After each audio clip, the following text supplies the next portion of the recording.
তো বন্ধুরা, আমরা আজকে সকাল সকাল চলে এলাম। আজকে আমার ভাইয়ের বার্থডে, তাই আমরা পেস্ট্রি শপে একটা কেক পারচেস করবো বলে চলে এসেছি।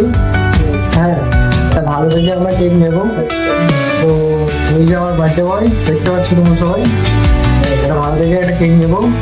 আর ভাই আছে অনেকদিন ধরে আমাকে বলে রেখে দিয়েছে যে আমার কেক নিতে যাবো, তোকে নিয়ে যাবো, তুই আমার বার্থডে কেক পারচেস করবি। তা আমার প্ল্যানিং ছিল একটা সারপ্রাইজ ভাবে একটা কিছু করবো, কিন্তু ও অনেকদিন ধরে জেদ করছে, ওই জন্য ওকে সাথে করে নিয়ে এসেছি আমরা। তো যাই হোক, দেখতেই পাচ্ছ অনেক কেক আছে এখানে। তো চলো যাই হোক, দেখি কেকগুলো কেমন, ভালো দেখে কেক পারচেস করতে হবে। চলো দেখা যাচ্ছে। কেক নেওয়ার পরে তোমাদেরকে আবার একটা ভিডিও দেবো, লং ভিডিও, বার্থডের একটা ভালো ভিডিও আসতে চলেছে। তা চ্যানেলটা সাবস্ক্রাইব করে রাখো, সবাই উইশ করবে কমেন্টে কেমন হচ্ছে না হচ্ছে বার্থডেটা। চলো পরে দেখা হচ্ছে আবার, ততক্ষণ তুমি বাই।